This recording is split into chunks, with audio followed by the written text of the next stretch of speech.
sa justice. Et tous les peuples voient sa gloire. Car il est le Très-Haut. Sur la terre et dans le ciel.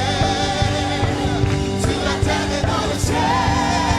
Oui, Dieu règne. Célèbre le Dieu qui règne ce matin. Proclame que ton Dieu règne. Que la terre entière, que la terre entière. Pousse un cri de joie, pousse un cri de joie. Peuple, réjouis-toi, car ton Dieu règne. Oui, ton Dieu règne. Réjouis-toi ce matin, ton Dieu règne. Réjouis-toi ce matin, ton Dieu n'est pas mort. Réjouis-toi ce matin, ton Dieu est vivant. Réjouis-toi ce matin, ton Rédempteur il vit. Oui, ton Dieu règne, car ton Dieu, il n'est pas mort. Il n'est pas mort. La mort ne l'a pas retenu. Il est Seigneur. Il est propriétaire de tout ce qui est dans l'univers. Et il règne à jamais. Son trône est établi dans la francophonie et sur l'univers tout entier. Oh, notre Dieu, son trône, sur la justice. Son trône est fondé sur l'équité. Et son sang a vaincu l'ennemi de nos âmes. Il les a vaincus. Ils sont sous nos pieds. Ils sont sous nos pieds. Il est. Encore une fois, son trône est fondé. Son trône n'a pas de fin. Son règne n'a pas de fin. Sur la justice. Et son sang, il crie en notre faveur et il renverse les autels sataniques et les autels des ténèbres érigés contre nous parce que Jésus est Seigneur. Il est Seigneur. Jésus est Seigneur. Jésus est Seigneur. Jésus est Seigneur de cette nation. Élève la voix et chante Jésus est Seigneur. Si tu le crois, chante-le. Célèbre sa seigneurie. Lui est Seigneur de cette nation. Encore une fois, Jésus est Seigneur. Jésus est Seigneur. Il est Seigneur. Jésus est Seigneur de cette nation. Seigneur de cette nation. Seigneur de toute nation. Seigneur de toutes les nations. Il est Seigneur de toutes les nations. Seigneur de la francophonie. Seigneur de l'univers tout entier. Il est le Seigneur de l'Église. Seigneur de toute nation. Seigneur de toute nation. Jésus est le Seigneur. Il est le Seigneur de toute nation. De toute nation. De toutes les nations.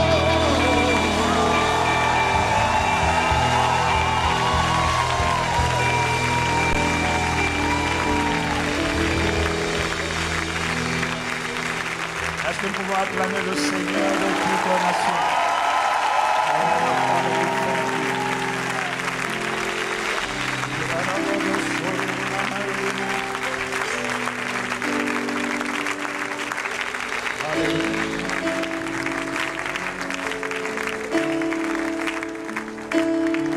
Alléluia.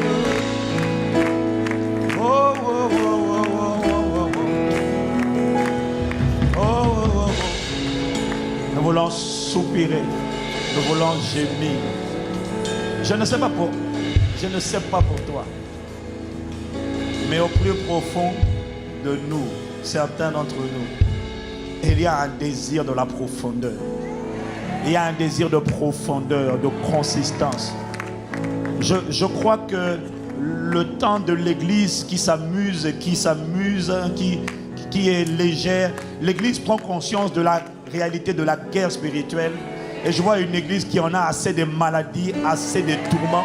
assez de la mort qui cause des ravages, assez de se voir victime, vaincue, impuissante. Et il y a une église qui est en train de soupirer et qui est en train d'enfanter une nouvelle dimension de Dieu, de la gloire, de sa visibilité. C'est une église qui a compris que cela se fera uniquement à travers le peuple, la race des véritables adorateurs. Il y a une église qui en a assez de la superficialité et qui a décidé de devenir un sacrifice vivant à travers lequel Dieu va apparaître dans son époque, dans sa famille et dans sa génération. Il y a une église qui soupire pour plus de sa réalité, qui ne se contente plus de chanter, mais qui veut l'expérience de Christ, et qui veut la profondeur de Dieu, et qui désire, et qui soupire, et qui gémit ardemment. Que le Saint-Esprit l'emmène dans les profondeurs de l'intimité, de la révélation, de la connaissance et de la puissance.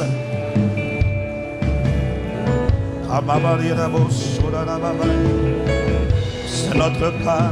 Voilà pourquoi nous prions de gloire en gloire, de gloire en gloire. Tu m'emmènes,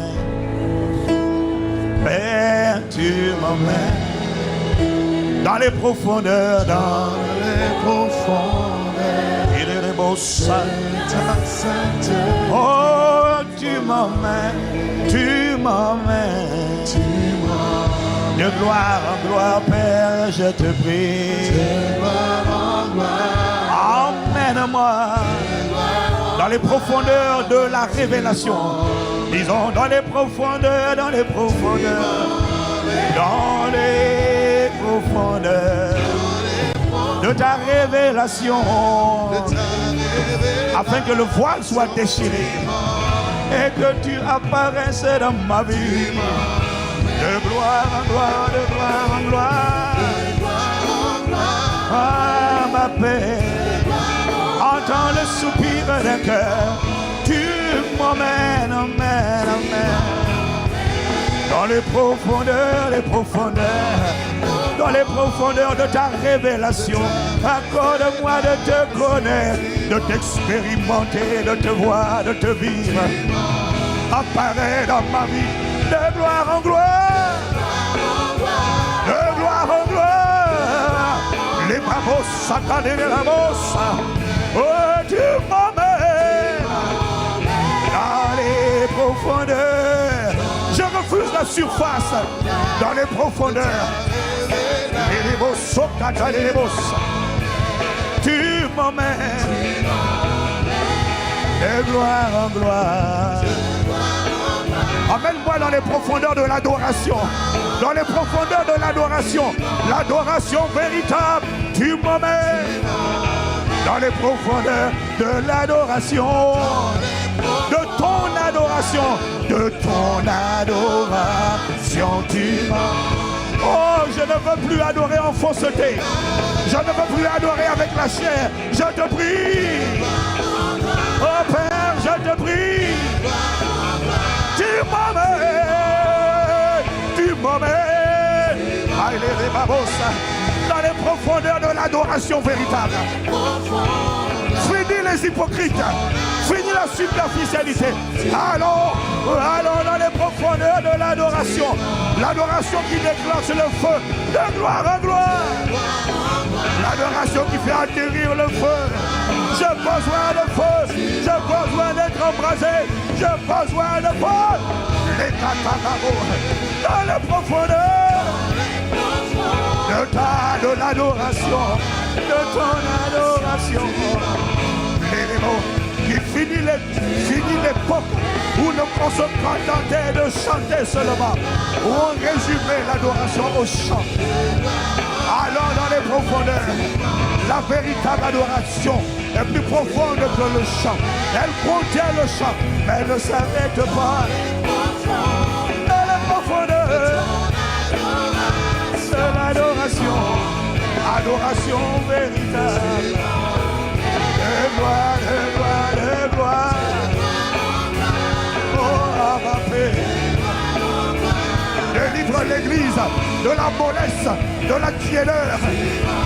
Délivre l'Église de la victimisation. Délivre l'Église de l'hypocrisie. Délivre l'Église de l'insignifiance. Délivre l'Église de l'indifférence.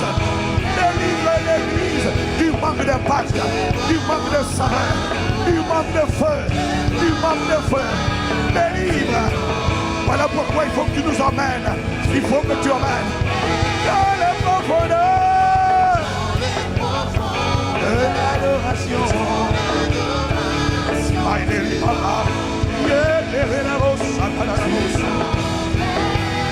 De gloire en gloire, de gloire en gloire, tu m'emmènes, emmène-moi.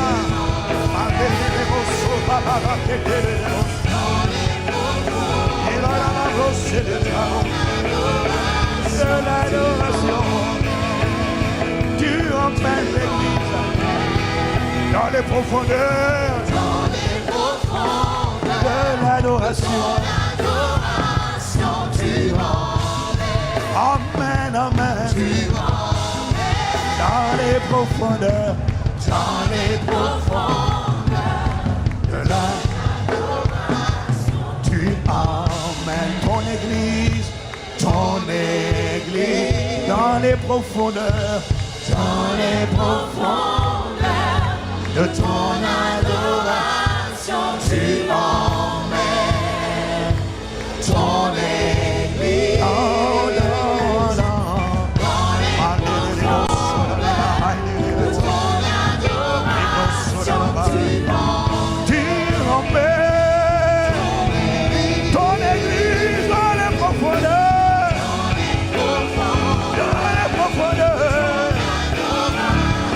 l'Église, emmène l'Église, emmène l'Église dans les profondeurs. La vraie adoration.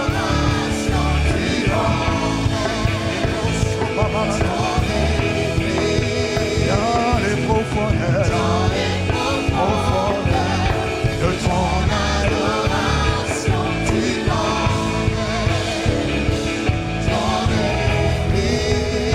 profondeurs, dans les profondeurs de ton adoration, tu emmènes ton Église. Oh, nous te prions pour l'Église, dans les profondeurs, nous te supplions. Ah, bâtis cette Église, bâtis cette Église de fils, bâtis cette Église que la création attend. Avec un ardent désir de voir manifester. Bâtis cette Église que l'enfer redoute. Bâtis cette Église, Sakata de Demos, dans les profonds. Bâtis cette Église. Oh, amen, amen. Délivre-nous de la religiosité. Délivre-nous de l'hypocrisie. La superficialité, l'absence d'impact et de résultat, du manque de saveur. Mais emmène-nous dans les profondeurs de l'adoration. Emmène-nous dans les profondeurs de ta révélation, de ta révélation.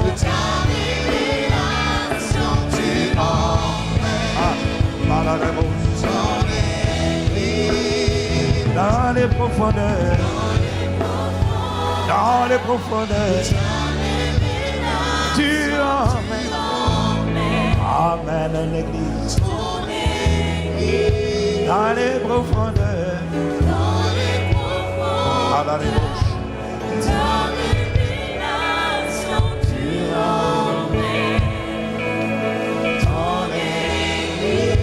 Dans les profondeurs, dans les profondeurs, tu emmènes ton Église. Dans les profondeurs, de ta révélation,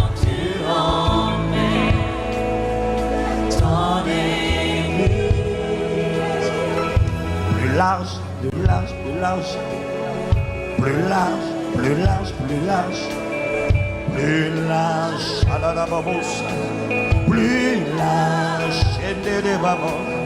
plus large, plus large, dans la connaissance, Père de ton amour. Oh, emmène-nous plus large, plus long, plus long, plus long, plus long, plus long, Père en longueur.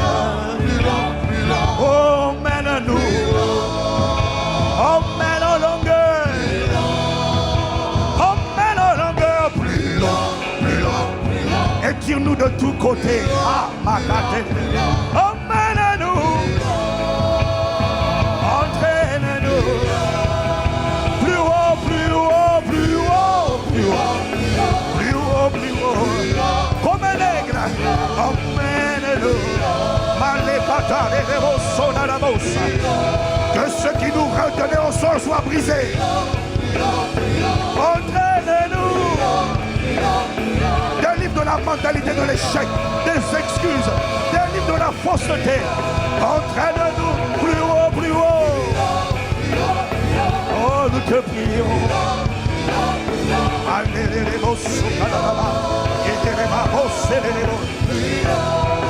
Profond, profond, profond, profond, profond, profond, emmène-nous. Profond, profond, profond, dans les profondeurs, profond, profond, profond, emmène-nous. Longueur, largeur, hauteur, profondeur de l'amour de Dieu, jusqu'à être rempli de la plénitude de Dieu. Père, entraîne-nous. Profond, profond. Plus large, plus large, plus large. Fais de l'espace. Déploie-nous de tous côtés. Déploie nos vies, déploie nos destinées. Étire plus large. Père, emmène-nous. Oh, plus large. Et la maman, c'était les poches. Oh, plus large.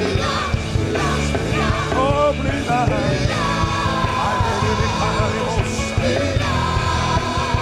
Une dernière fois, plus large. Plus large, plus large. Père, emmène-nous. Nous sommes sincères. Chante-les, maman, brossa. Nous sommes désireux plus large. Finis l'adoration charnelle. J'ai besoin de ton feu. Il faut que ton feu atterrisse comme jamais auparavant. Voilà pourquoi il faut que le sacrifice devienne vrai et devienne spirituel. Il ne peut plus être superficiel. Il ne peut plus être faux, non. Emmène-nous. Emmène-nous.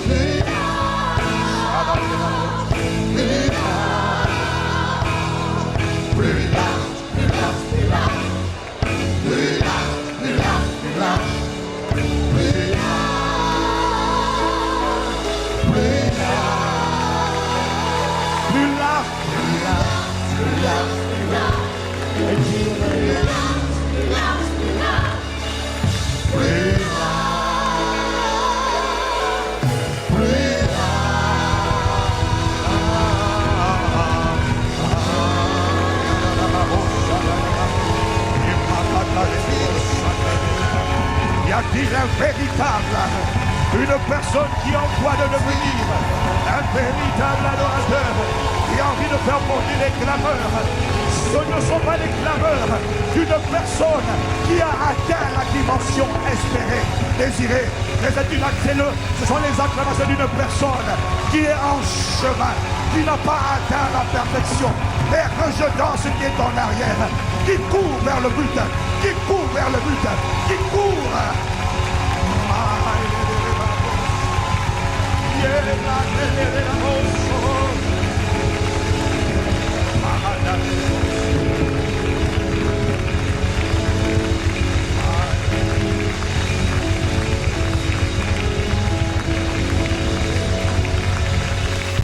Dans les profondeurs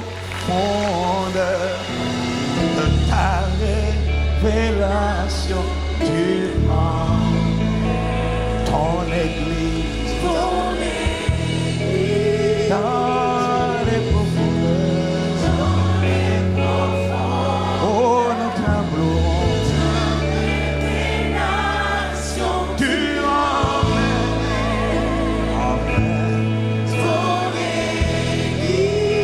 dans les profondeurs de ton adoration. De ton adoration.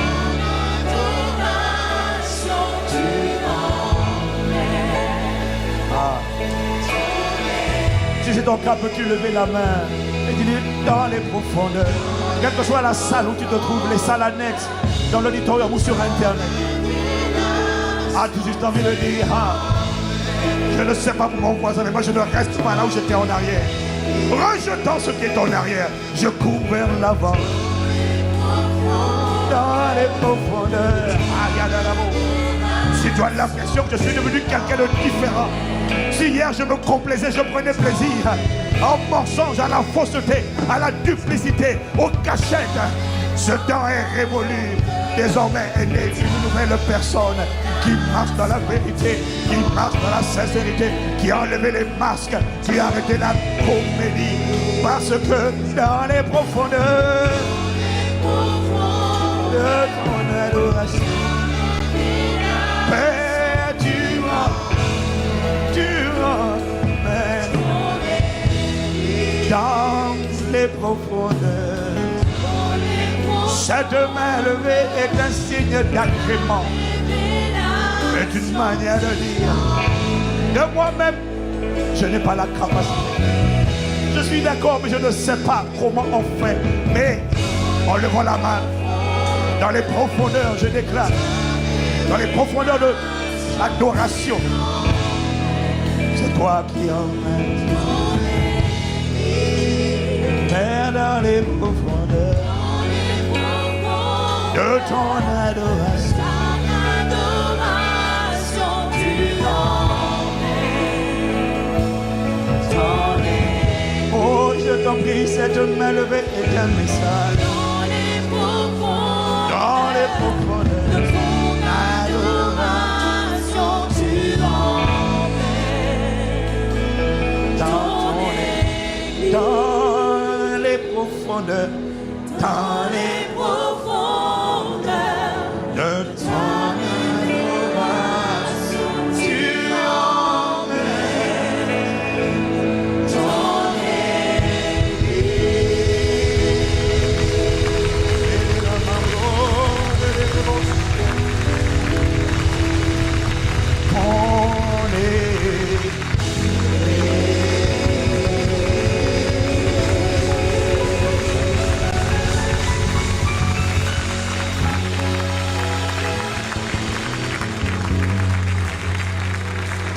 ce n'était pas un chant que nous chantions, c'était une adoration que nous offrions. C'était des sacrifices qui étaient en train de s'abandonner avec des supplications, des cris du cœur qui disent ne me laisse pas là où je suis, je t'en prie. C'est la volonté mais pas la capacité. Mais la capacité, notre capacité vient de toi. Ne laisse pas l'église, ton église, à la dimension où elle est. Emmène-la dans tes profondeurs. Et la parole que tu envoies révèle le plan que tu prépares. Voilà pourquoi, mon frère, ma soeur, quelles que soient les montagnes qui subsistaient dans ta vie jusqu'à aujourd'hui, je suis venu te dire, ne cède pas, ne baisse pas les bras, ne jette pas l'éponge. Il y a une dimension de la véritable adoration qui envoie un feu. C'est juste une question d'intensité du feu. Ce feu arrive dans les prochaines semaines et prochains mois. ce feu arrive.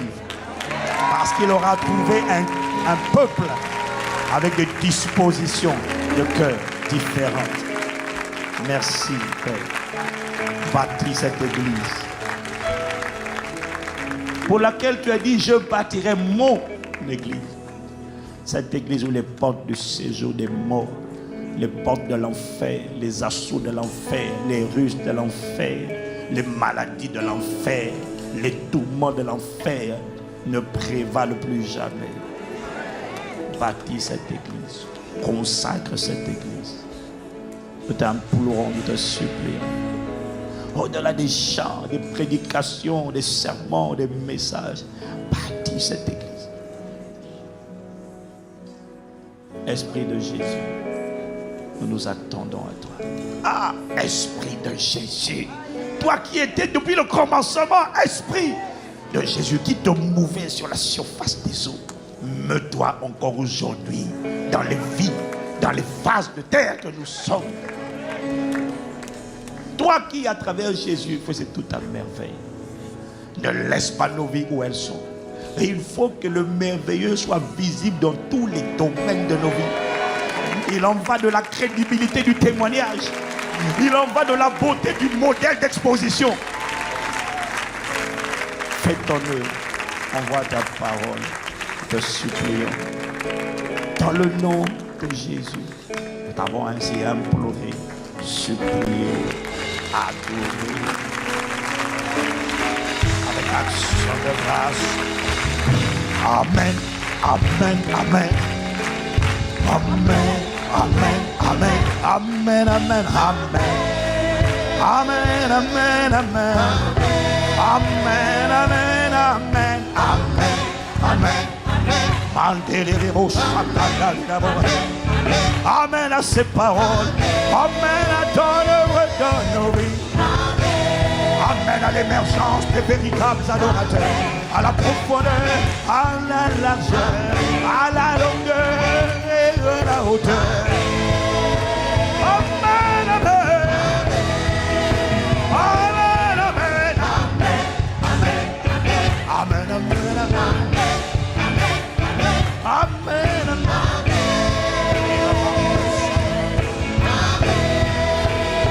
Amen, amen. Amen, amen, amen.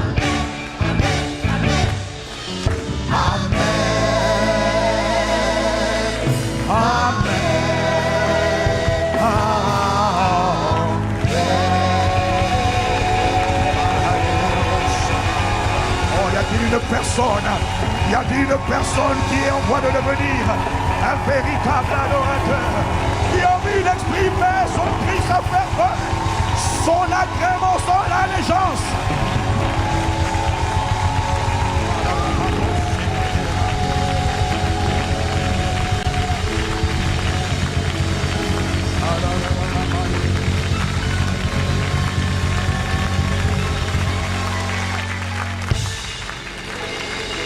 Bien bon, amen.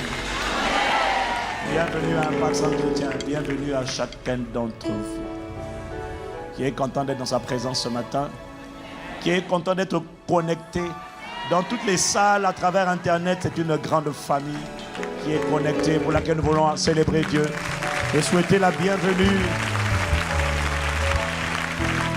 à vous qui êtes en direct, parce que vous ne pouvez pas vous rendre dans une bonne église locale à côté de chez vous, et que nous comprenons cela, nous disons que vous êtes vraiment les bienvenus. Nous sommes une grande famille et nous sommes fiers d'être en communion avec vous chaque semaine, chaque dimanche, et d'être ensemble étirés, déployés et transformés par le Saint-Esprit. C'est un honneur et un privilège d'appartenir à cette famille Impact Centre Chrétien, cette famille de Dieu. Amen. Voilà. Acclame le Seigneur encore pour toi. Amen. Acclame le Seigneur pour ceux qui sont connectés dans tous les sites de ce campus.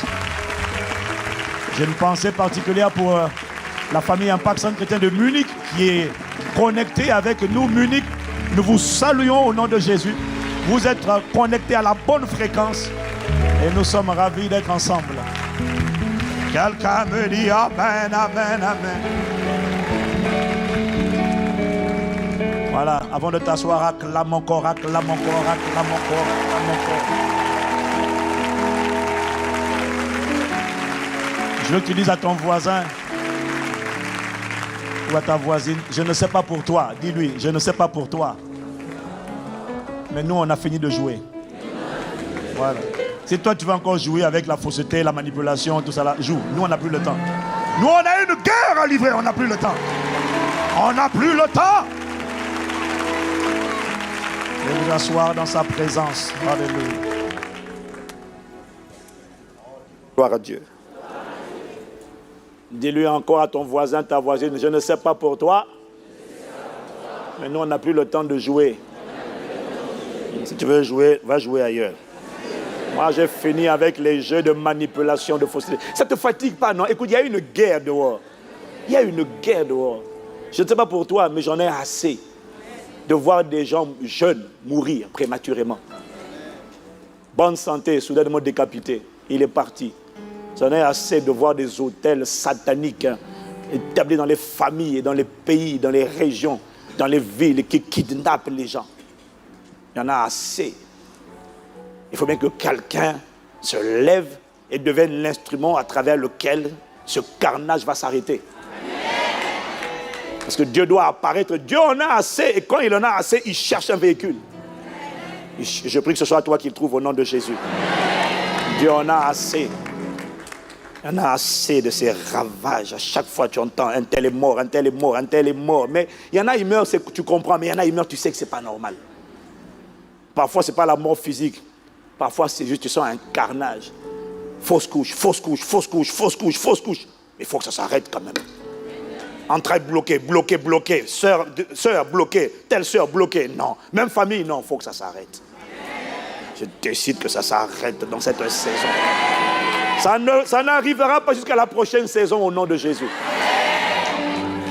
Il y en a assez de voir les mêmes carnages. Les enfants immoraux, impudiques, couche à gauche, couche à droite, les sœurs, les frères.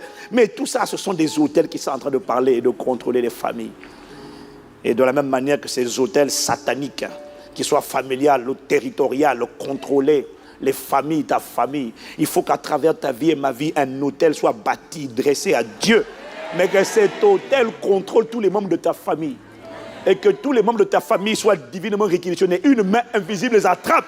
Et dit à cause des prières de cet homme, je te réquisitionne. Tu voulais aller en enfer, mais tu n'iras pas en enfer.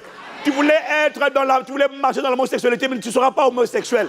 Une main t'attrapera. Tu voulais être impudique, immoral, adultère. Mais la main de l'esprit de sainteté t'attrape et te met au pas. De toutes les manières, je préfère être mis au pas par l'esprit de sainteté que par l'esprit de pureté. Quand l'esprit de sainteté te prend, il te met au pas. Tu seras saint comme je suis saint. Tu dis yes sir. Et quand un serpent a sonné une race de vipères, une séductrice ou un séducteur essaie de t'embrouiller, tout de suite il y a un feu qui monte là. Les fictions que tu vois à la télé là, ça c'est rien. Le vrai feu, c'est ce qui montre de mon homme intérieur.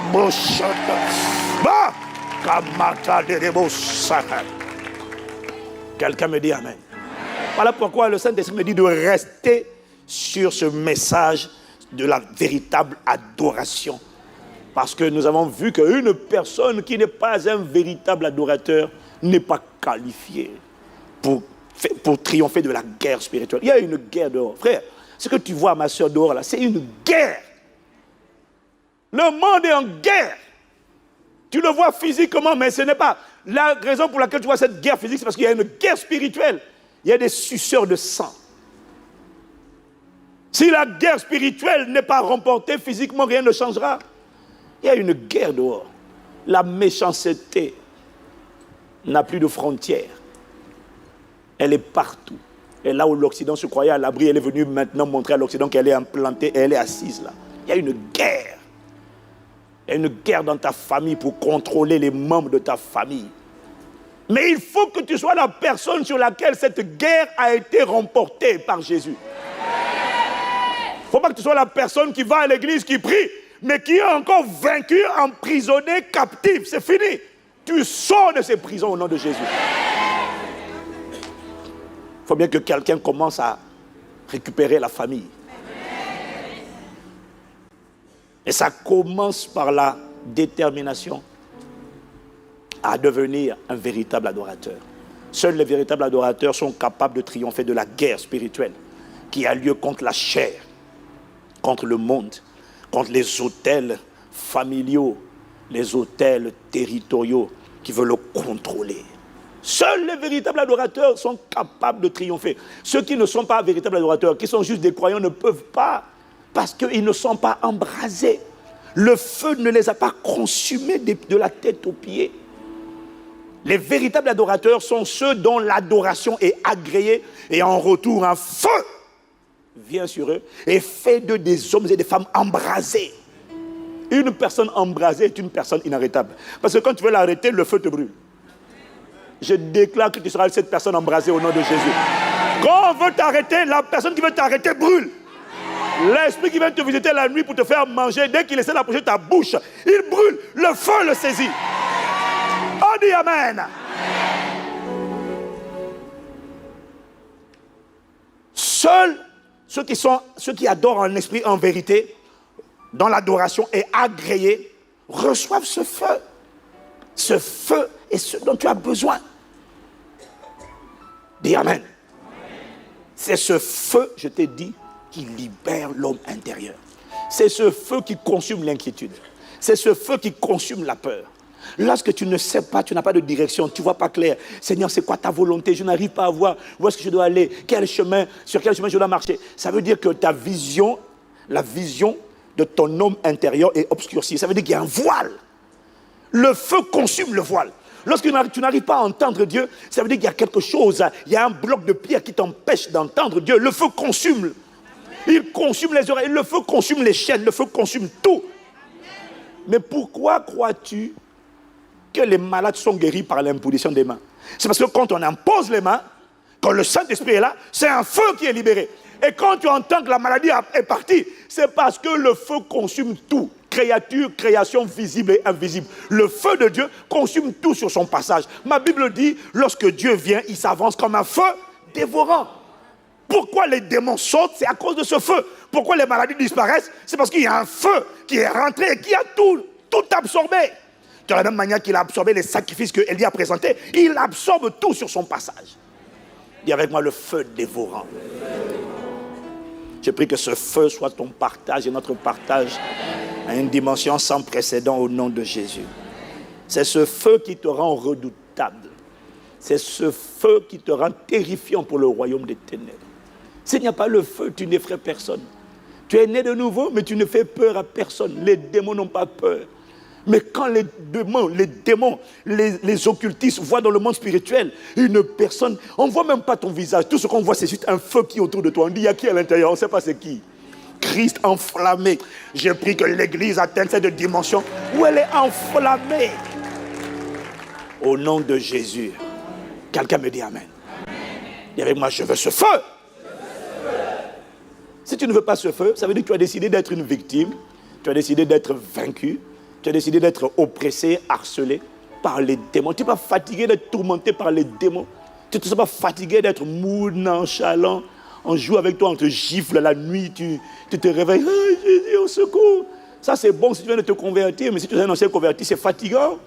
Même tes anges sont fatigués. Ils disent, mais c'est quoi ça? Mais non. Il faut qu'il y ait un désir d'être embrasé. Les démons ne s'amusent pas avec le feu. Le feu brûle tout sur son passage. Il n'y a rien qui résiste au feu à l'exception du feu. Que ce feu soit notre partage au nom de Jésus. Dis-moi encore Amen. Le Saint-Esprit m'a fait comprendre que lorsque nous imposons les mains, par exemple, quand on t'impose les mains pour que tu reçois le baptême du Saint-Esprit, mais qu'est-ce qui se passe? Mais c'est le feu qu'on t'envoie. Par l'imposition des mains. Pourquoi des fois tu touches et puis la personne? Mais parce que c'est un feu. Mais lorsqu'on impose les mains, on libère le feu. Mais l'objectif de Dieu, ce n'est pas que tous les jours on t'impose les mains pour que tu sois, parce que la vérité, c'est que c'est tous les jours que tu dois être en feu. Dis Amen. Mais la volonté de Dieu, ce n'est pas que tous les jours tu amènes ta même tête et qu'on t'impose encore les mains pour te libérer le feu. Non, on t'a communiqué le feu une fois, La volonté de Dieu, la pensée de Dieu, c'est que ce feu quotidien soit alimenté par toi-même. Comment? Lorsque tu vas sur l'autel et que tu deviens le sacrifice. On t'a aidé aujourd'hui en te libérant le feu, mais après, les autres doses de feu doivent venir directement de Dieu et non plus de l'homme de Dieu. Comment? Lorsque tu t'abandonnes.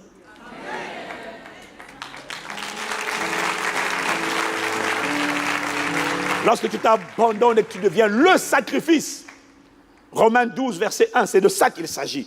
Je vous exhorte donc, frères, par les compassions de Dieu, à offrir vos corps comme un sacrifice vivant, saint, agréable à Dieu, ce qui sera de votre part un culte raisonnable. Quand tu le lis avec la version NIV traduit littéralement en français, il dit, c'est ça qui sera une véritable adoration. C'est quoi la véritable adoration? Le culte raisonnable, le culte accepté par Dieu. C'est lorsque tu es le sacrifice, lorsque tu deviens le sacrifice. C'est ça l'adoration.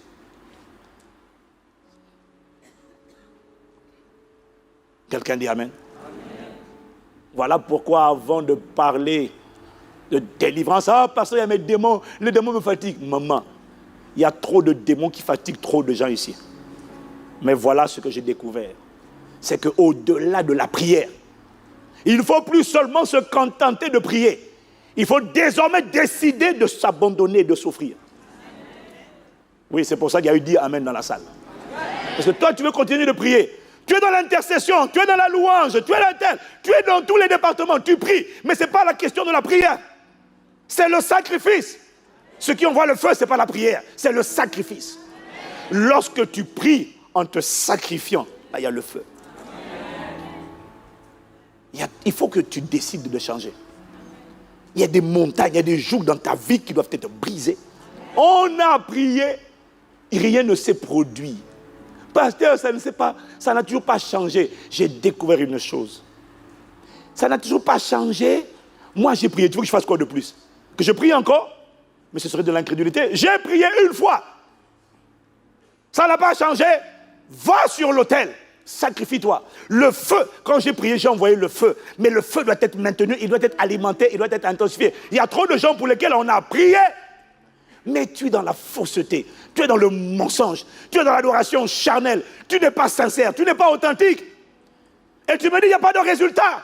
Mais s'il n'y a pas de résultat, ça veut dire que le feu n'est pas encore suffisant. J'ai une bonne nouvelle pour toi. Arrange-toi seulement pour que le feu continue et continue et continue. Et soudainement, ce qui te retenait cédera. C'est une question de feu. Mais comment avons-nous fait pour être libérés de la sirène des eaux à laquelle on a été consacrés? Qui nous a imposé les mains? Personne. C'était le sacrifice qui a déclenché le feu. Un jour, l'esprit des eaux a dit, maman, je n'en peux plus. Au secours, j'ai dit, maman, c'est ça que je te disais depuis longtemps que tu ne comprenais pas. Dégage. J'ai dit qu'il quittera ta vie au nom de Jésus. Non, on n'a plus le temps. On n'a plus le temps. Il y a une église, peut-être pas tout le monde, mais il y a une église là maintenant, là, qui a décidé d'être sincère avec Dieu. Il y a une église qui a décidé de connaître Dieu. Pas juste d'aller à l'église le dimanche, pas juste de prier, mais de sacrifier. Le secret du feu, ce n'est pas la prière, c'est l'adoration, le sacrifice. Je ne sais pas pour toi, mais il y a trop de vie en jeu. J'en ai assez d'entendre, il y a des carnages, un cancer à gauche, un cancer à droite. Comment une personne qui aime Jésus sincèrement, on te dit qu'elle a fait cancer, premier cancer, cancer des os, sciatique 1, sciatique 2.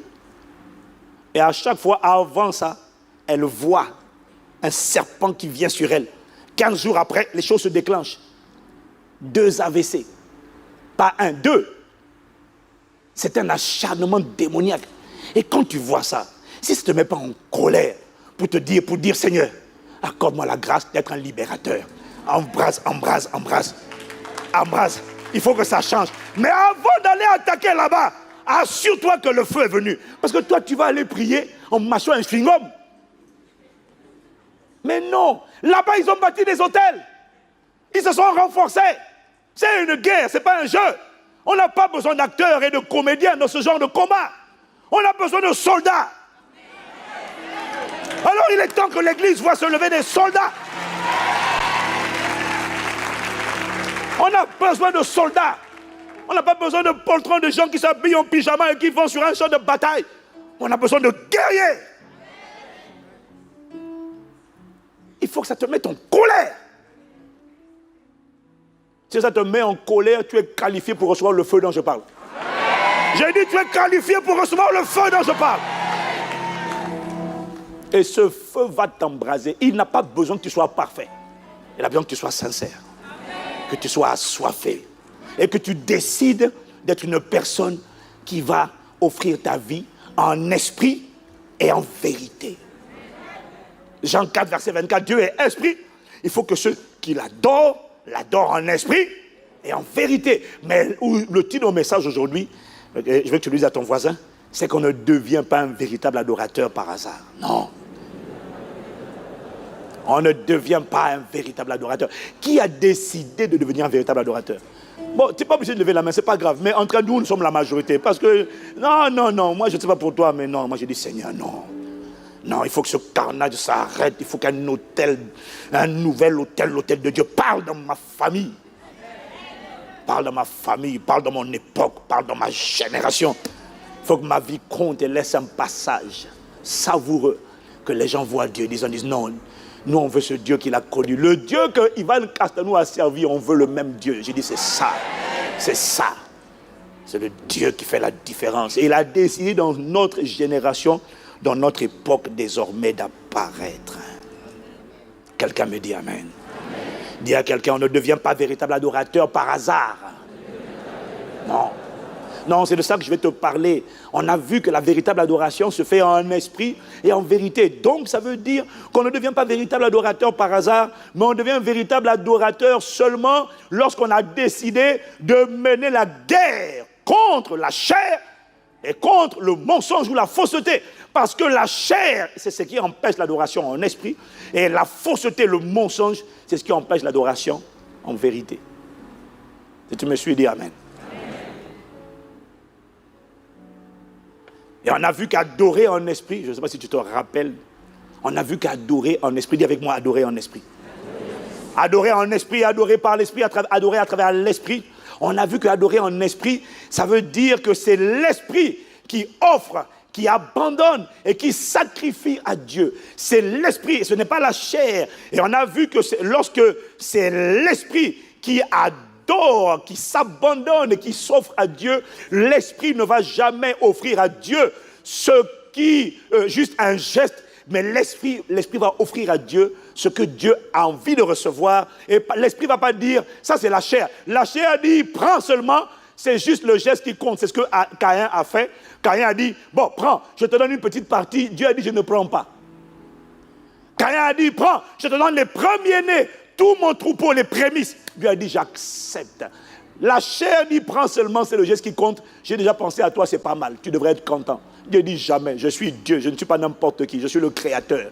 Je suis le plus magnifique des chefs d'État de l'univers et de l'éternité. Et excuse-moi, tu sais que devant un chef d'État, tu ne peux pas offrir n'importe quoi, parce que mieux vaut encore ne rien faire vis-à-vis d'un chef d'État que d'offrir quelque chose qui est malvenu. Parce que ça peut révéler la légèreté. Ça peut révéler le mépris. Tu prends une cravate qui a transpiré et puis tu dis au chef de l'État, excusez-moi, comme je n'ai rien d'autre, ou tu prends ton t-shirt avec la sueur, tu dis, je vous l'offre, monsieur le président, prenez ça. Il y a des pays où les services secrets t'attrapent sur le champ, t'emmènent dans un endroit non identifié, inconnu, et plus jamais on ne trouve ta trace sur la terre des vivants. Dans les pays démocratiques, tu n'as pas ça. Mais il y a des pays sur la terre, hein, les gars t'attrapent. Tu as donné quoi au président là? Ok, viens. Et les parents te cherchent. Ouais, mon enfant, ouais. Il a disparu. Pourquoi? Outrage envers le chef de l'État. Parce qu'un cadeau peut être un manque de respect. Adorer en esprit, c'est offrir à Dieu ce que Dieu veut recevoir. Pas ce que tu estimes être une bonne idée, mais ce que Dieu exige, qui est conforme à son statut de Dieu, de roi, majesté. Autrement dit, adorer en esprit, c'est offrir à Dieu ce qui lui fait plaisir.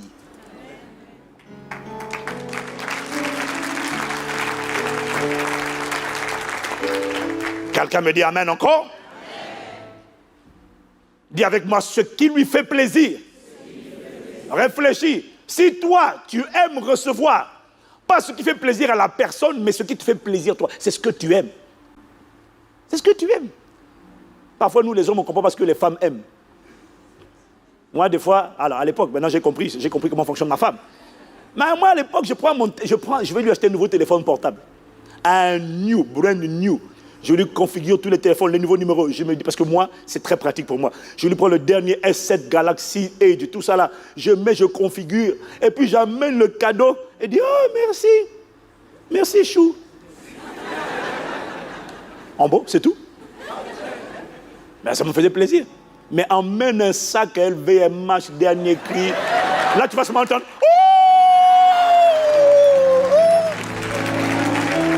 Ou tu emmènes Hermès, alors là. Alors j'ai compris qu'effectivement, on n'a pas le fonctionnement. Alléluia, gloire à Dieu en tout cas. Bon. C'est ça qui fait ce sont nos différences qui font notre force. Quelqu'un me dit Amen. Dis avec moi, adoration en esprit. On ne devient pas un véritable adorateur par hasard, mon frère. Il faut faire la guerre à la chair. Et nous avons parlé de la chair. Nous avons dit que la chair, l'adoration par la chair, ce n'est pas l'adoration avec l'impudicité, non. C'est l'adoration qui est basée sur les informations que tu as collectées avec tes 5 sens. Quelqu'un me dit Amen. Et la chair offre à Dieu ce qu'elle estime être bien. Mais elle n'a pas vérifié que c'est ce que Dieu veut recevoir.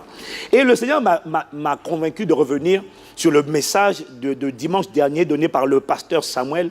Et il m'a dit, est-ce que tu as réalisé que ce message du pasteur Samuel, en réalité, était une application pratique de l'adoration en esprit? Parce que je sais que tu n'as pas bien vu le lien. Parce qu'il n'y a que 2 adorations qui te qualifient pour être un véritable adorateur. L'adoration en esprit et l'adoration en vérité. Dis Amen. Amen. Et en fait, il m'a montré, et c'est ça que je vais montrer, ce n'est pas la peine de courir ailleurs, on ne va pas aller parler d'autre chose, on va rester là. Amen. Ah, toi tu veux quoi? Tu veux quoi? Oh pasteur, parle-moi du mariage. Non. Adoration véritable. Fais de l'éternel tes délices. Il t'accordera ce que ton cœur désire. Ça fait longtemps que tu pries. Ça fait longtemps que tu pries. C'est toujours pas venu. Alors on va maintenant aller sur l'adoration véritable. Peut-être que quand tu vas changer ta manière d'adorer, ce que tu attendais soudainement viendra. Tu n'as pas idée du nombre de choses qu'on ne reçoit pas. On prie, on intercède, on jeûne. Mais il m'a dit, il y a quel... Non, ok. Dis seulement Amen, on continue. Et donc il m'a montré que dans le message du pasteur Samuel de dimanche dernier, il a parlé de l'acte qui précède l'adoration. Je vais te montrer qu'en fait, l'acte qui précède l'adoration, en réalité, c'est l'adoration en esprit dont il parlait. Et il a fait référence à Matthieu chapitre 5, verset 23. Matthieu 5, verset 23. Si donc tu présentes ton offrande à l'autel et que là tu te souviennes que ton frère a quelque chose contre toi, laisse là ton offrande devant l'autel et va d'abord te réconcilier avec ton frère, puis viens présenter ton offrande. Alors, le pasteur Samuel a expliqué l'importance de bien gérer les relations et il a montré le lien entre les relations et l'adoration. Et moi, j'ai reçu la conviction de revenir dessus, de dire les mêmes choses qu'il a dites. Même les mêmes phrases, ce n'est pas un problème. Mais s'il me dit, c'est que c'est important de le dire. Je n'ai pas entendu.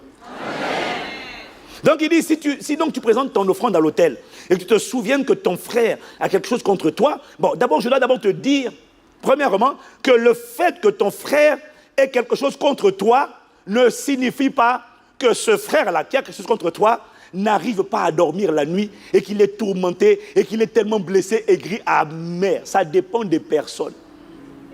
Mais que quelqu'un ait quelque chose contre toi ne veut pas dire que la personne n'arrive pas à avancer dans la vie. Ça dépend de l'état de son âme. Lorsque Aaron et Marie ont parlé mal contre Moïse, ce qu'ils ont fait était mal et Dieu ne l'a pas agréé. Je suis sûr que ça a dû désoler Moïse d'entendre ses frères, son frère et sa soeur parler ainsi. C'est très probable. Mais Moïse était quelqu'un de patient, Moïse était quelqu'un qui aimait. Moïse ne l'a pas gardé dans le cœur. Est-ce que quelqu'un me suit? Il m'est arrivé de rencontrer des gens qui sont d'une légèreté, d'une impolitesse incroyable. Ça m'est arrivé. Et ça m'est arrivé d'avoir quelqu'un qui parle avec un tel mépris que tu te sens méprisé. Mais ce n'est pas parce que je me sens méprisé que j'ai gardé le mépris dans le cœur. Je ne peux pas laisser les actes de quelqu'un déterminer ce que je garde dans mon cœur. Jamais. Est-ce que quelqu'un me suit? Tu ne peux pas. Moi, je ne peux pas. Je dois garder mon cœur pur. Il doit continuer d'entendre. Il doit être pur. Il doit continuer d'entendre Dieu. Il doit continuer de voir Dieu. Mais il n'empêche que ce que la personne a fait, sans avoir de l'amertume dans le cœur, il n'empêche quand même que je l'ai classé quelque part. Est-ce que quelqu'un me suit? Il y a des gens que tu n'as pas gardé, mais tu as compris qui est la personne. Et ce qu'elle a fait ne t'a pas plu.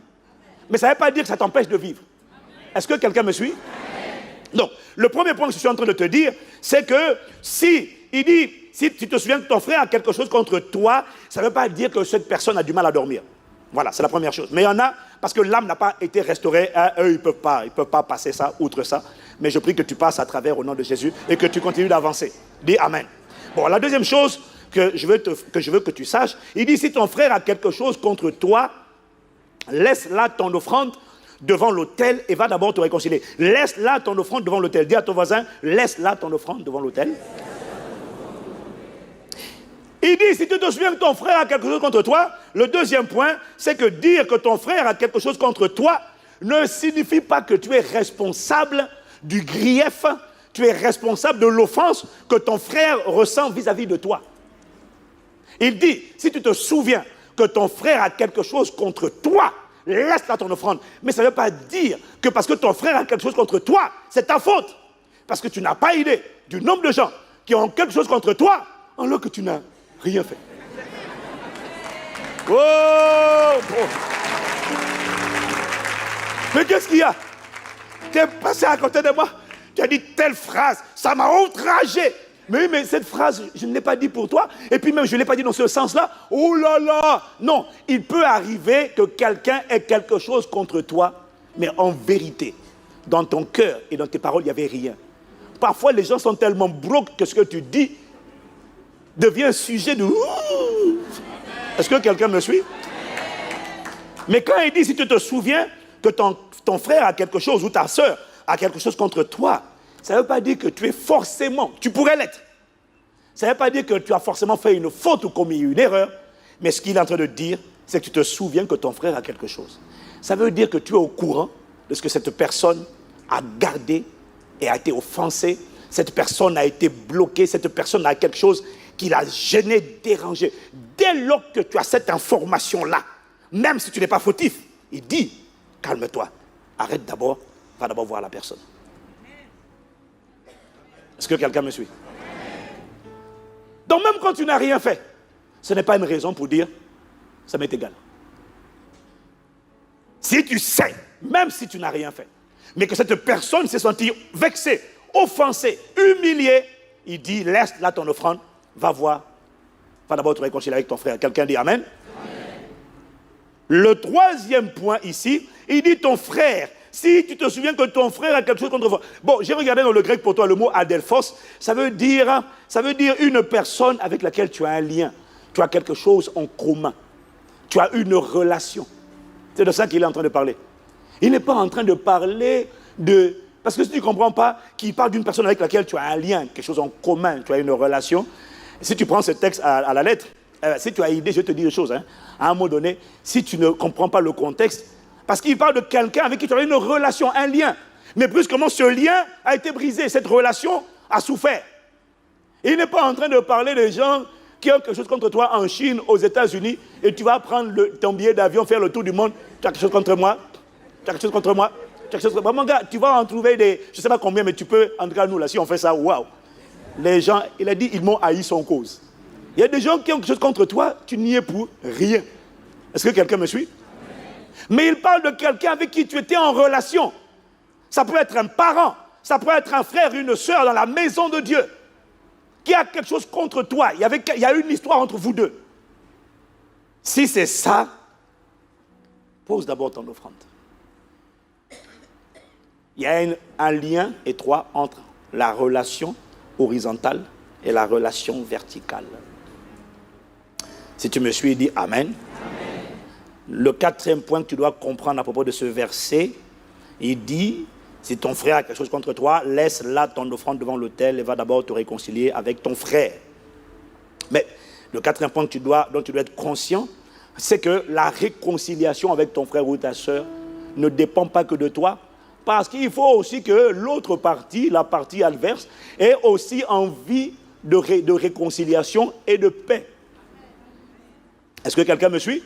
Parce que la réalité, c'est que toute tentative de réconciliation que tu feras, je crois qu'il y a quelqu'un qui sait un peu de quoi je parle, n'aboutira pas forcément à la paix. Parce qu'il y a des gens qui préfèrent la guerre avec toi plutôt que la paix. Il y a des gens qui préfèrent continuer de te calomnier, continuer la méchanceté, continuer de te dire du mal, de te salir, de te combattre, parce qu'ils ne veulent pas la paix. Je vois que tu n'as jamais connu ce genre de personne. La personne te dit quelque chose contre toi. Toi, tu dis, mais quand tu veux réconcilier, il dit, non, je ne veux pas. Non. Ah, il ne veut pas la paix. Donc, va d'abord. Non, parce que sinon, tu vas être déçu du passage. Tu vas dire, mais Jésus, j'ai tout essayé, mais ça n'a pas marché. Je suis allé vers mon frère, j'ai essayé de me réconcilier avec lui, mais ça n'a pas abouti, donc je ne peux pas présenter mon offrande. Non, non, non, non, non. Ce que Jésus est en train de dire, c'est que va, essaie la réconciliation. Maintenant, s'il ne veut pas la réconciliation et qu'il veut la guerre, au moins tu as fait ta part, au moins tu as autant que possible, autant que cela dépendait de toi, tu as essayé la conciliation, la paix. Tu as essayé de bâtir des ponts et de briser les murailles. C'est pour ça que Paul, poussé par l'Esprit, dit dans Romains chapitre 12, au verset 18, « S'il est possible, autant que cela dépend de vous, soyez en paix avec tous les hommes. » Si c'est possible, si tu peux poser un acte pour aider à cela, écoute-moi, mon frère, ma soeur, si tu peux chercher la paix, cherche la paix. La version du Semeur dit, autant que possible et dans la mesure où cela dépend de vous, vivez en paix avec tous les hommes. Quelqu'un me dit amen? Mais tout le monde n'acceptera pas. Il y en a qui feront la guerre, mais la différence maintenant, c'est que quand tu as essayé la paix et qu'eux, ils préfèrent la guerre, tu as fait ta part. Maintenant, ils tomberont sur ton Dieu qui est un feu dévorant. Quelqu'un me dit amen. Je n'ai pas entendu ton amen, je n'ai pas entendu ton amen.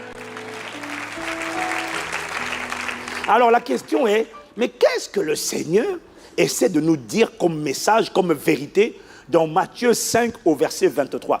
En fait, ce qu'il m'a dit de répéter, ce qu'il m'a dit de revenir, c'est en fait ce qu'il essaie de dire dans Matthieu 5 verset 23, c'est autant que possible. Si ça dépend de toi, recherche la paix. Peut-être que la personne qui a quelque chose contre toi a été offensée parce que tu as vraiment commis une erreur. Peut-être as-tu commis une maladresse. Peut-être as-tu manqué de respect. Peut-être as-tu manqué de sagesse. Mais dans tous les cas, et pose un acte, essaie de rechercher la paix, essaie de réparer, essaie de reconstruire. Et il m'a dit, ne dis surtout pas quand une personne avec qui tu es en relation ou tu étais en relation s'est sentie offensée et a quelque chose contre toi, ne dis surtout pas, ça m'est égal, c'est son problème. Non, ne dis pas ça. Ne dis pas, moi, mon offrande, mon sacrifice, c'est à Dieu, qu'importe la nature de mes relations avec mon père, avec ma mère, avec mes amis, même si les relations sont pourries, le plus important c'est nous élevons. Non, ce n'est pas la bonne gamme. Nous élevons nos mains vers toi. Nous élevons nos mains vers toi. C'est entre Dieu et moi, tant pis pour lui. Nous élevons nos mains. Là, Jésus te dit, attends d'abord, attends. Si tu veux élever les mains, offrir quelque chose à Dieu, assure-toi d'abord que cette relation-là, tu as fait de ton maximum pour qu'elle soit apaisée et pour que la personne qui avait quelque chose contre toi, autant que cela dépend de toi, soit libérée de ce qu'elle avait contre toi. Est-ce que quelqu'un me suit? Est-ce que quelqu'un me suit? Tu vois, de manière pratique, ça donne quoi? Tu vois, quelqu'un te faisait confiance. On te faisait confiance et tu as déçu la personne qui t'a fait confiance. Tu l'as déçu. Tu sais que tu l'as déçu, elle sait que tu l'as déçu, et tu dis, ça m'est égal si elle est déçue. Moi, je suis comme ça. Nous élevons nos mains. De toute façon, ce qui compte dans la vie, là, c'est Dieu. Oh, nous élevons. Jésus dit, non, non. Pose d'abord ton offrande. S'il dit pose d'abord ton offrande, ça veut dire que ça ne sera pas accepté. Est-ce que quelqu'un me suit? Dis à quelqu'un, pose d'abord ton offrande. Bon, c'est un cas qu'on ne trouve pas à ICC, mais je le donne quand même. Hein? Non, je parle du cas dont je vais parler. Tu as commis l'adultère. Tu as brisé un foyer. Tu as séparé un homme ou une femme de sa maison et de ses enfants. Tu ne peux pas dire simplement, parce qu'il y a quelqu'un qui a été meurtri, il y a au moins une personne. Le conjoint a été meurtri, les enfants ont été meurtris. Tu ne peux pas dire, moi je viens à l'église, je fais mon offrande, bâtisseur du royaume, c'est une offrande à Dieu. Alléluia. Ok, il s'est dit Alléluia, gloire à Dieu. Mais Jésus dit, attends, si une personne a quelque chose contre toi, tu vas prier mon mari. Et toi tu dis, non, c'est lui qui est venu vers moi. Mais si cette personne a été offensée, blessée, tu ne peux pas juste dire, ce qui compte, c'est offrir à Dieu. Dieu dit, ah non, non, non, non, non. Non, non, non, c'est pas ça exactement. Pose d'abord ton offrande, va réparer. Ah là, j'entends quelqu'un me dire, mais pasteur, je répare comment? Je ne sais pas, va prier. Bon, dis à quelqu'un, pose d'abord ton offrande. Ça dépend où en est l'histoire actuellement. Mais il y a encore d'autres types d'histoires. Tu as emprunté de l'argent. Et à la date d'échéance, tu n'as pas remboursé l'argent. Et ton prochain, ton frère, ta soeur a des problèmes de loyer, a des problèmes financiers parce que tu n'as pas remboursé l'argent. Attends. Et cerise sur le gâteau, ça c'est le cas de beaucoup de gens. Tu oublies la dette. Comme on ne t'a pas relancé, tu oublies la dette. Mais ce que tu oublies, c'est que quand tu n'as pas remboursé à temps, tu as frustré son âme. Même si Dieu a fait grâce après, il y a quand même quelque chose dans le cœur. Mais la personne n'est pas obligée d'être amère envers toi. Mais le seul fait que la personne, devant Dieu, soupire et gémisse et dise, ah, à cause de cette personne, voilà dans la situation dans laquelle je suis, ce n'est pas bon pour toi. Et le pire, ce sont les gens qui oublient et qui vont à l'église le dimanche. Élevons nos mains vers toi. Oh, nous élevons nos mains. Dieu dit, pose ta main. Va voir ton frère. Fais profil bas, répare, demande pardon. Demande pardon et répare. Rembourse, commence au moins à rembourser. Mais tu n'as pas aidé du nombre de gens qui oublient et qui disent, oh, de toutes les manières, il a de l'argent déjà. Il a déjà de l'argent. Ce n'est pas la peine que je rembourse. Oh là, ce que tu n'as pas compris, c'est qu'un soupir.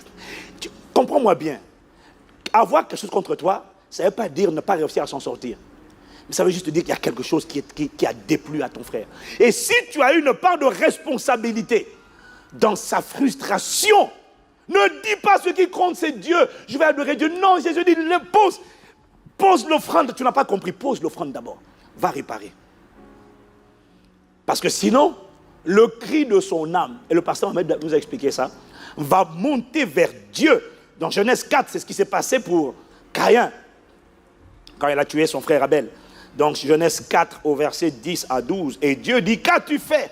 La voix du sang de ton frère crie de la terre jusqu'à moi. Maintenant, tu seras maudit de la terre qui a ouvert sa bouche pour recevoir de ta main le sang de ton frère. Vous savez, excusez-moi, je fais une pause. Garde le verset à l'écran. Je fais une pause. Il ne faut pas dire naïvement, en Christ, je suis béni, j'ai été racheté de la malédiction de la loi. Il faut faire attention à ce que tu dis. Parce que tout ce que tu dis a un contexte spécifique. Est-ce que quelqu'un me suit? Écoute-moi, va injurier ton père ou ta mère. Et après, tu sors de là, comme j'ai vu quelqu'un faire. De toutes les manières, Christ nous a racheté de la malédiction de la loi, étant malédiction pour nous. J'ai dit, maman, Christ t'a racheté de la malédiction. Ça, c'est spirituellement. Mais là, tu viens d'activer la malédiction sur ta vie. Honore ton père et ta mère afin que tu vives longtemps. Toi, tu l'injuries et tu penses que tu es béni. Jamais. Jamais. Les lois sont éternelles. Dis amen.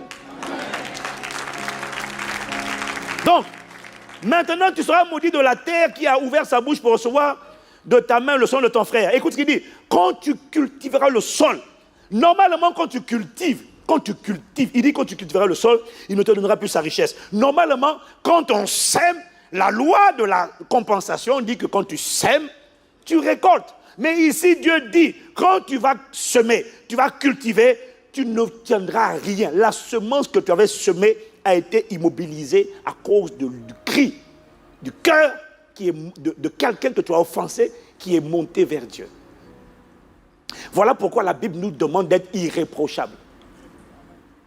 D'être irréprochable. Ça veut dire que tu es sans reproche. Il n'y a pas quelqu'un qui peut dire, il m'a volé mon argent, il m'a volé mon mari, il m'a volé ma femme. Il n'y a pas quelqu'un qui peut dire ça. Bon, je laisse tomber l'histoire d'il m'a volé mon mari, ma femme, hein, parce que... Non, parce qu'il faut prendre ça dans un contexte bien précis. Je ne suis pas en train de dire que quelqu'un qui a divorcé ne peut pas se remarier, tout dépend. Hein? Donc je ne veux pas enfermer les gens avec ce que je dis. Ce que je dis, prenez-le dans un contexte précis. Dis Amen. Voilà, que quelqu'un ne soit pas d'ici en disant, oh là là là là là, comment je fais, j'ai volé, non, je suis remarié, non, tu es remarié, alléluia, gloire à Dieu. Voilà. Mais si tu as des pensées en ce moment pour aller chercher quelqu'un qui est marié, recule. Je n'entends pas ton Amen. Dis avec moi, c'est la véritable adoration. Donc, ton offrande n'est pas agréée dans tous les cas. En fait, ce que le Saint-Esprit m'a dit, c'est que tout ce qui est offert à Dieu et qui ne se soucie pas d'aimer son prochain ne fait pas plaisir à Dieu. Dis avec moi plaisir à Dieu. Dis avec moi plaisir à Dieu.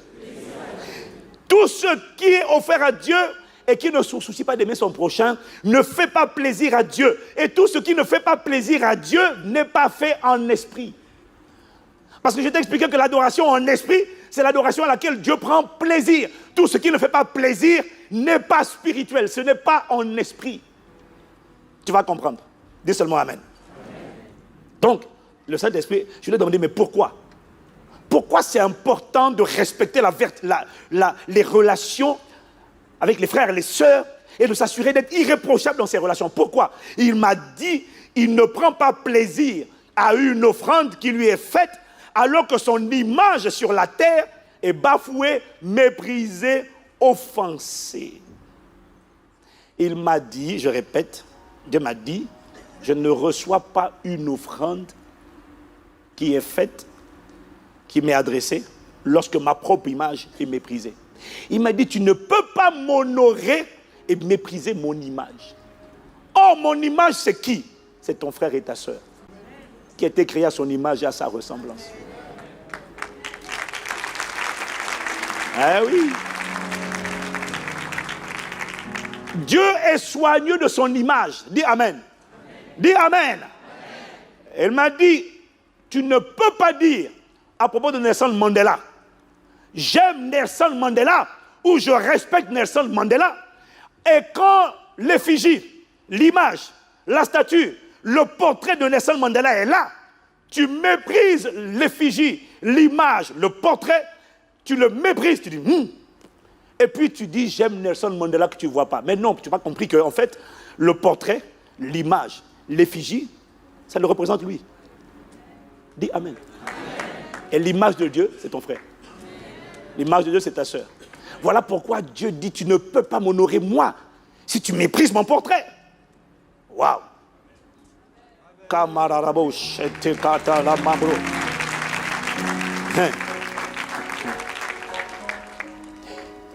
Si tu ne comprends pas ça, tu vas comprendre que c'est à cause de cette conception. Israël avait une conception charnelle de l'adoration.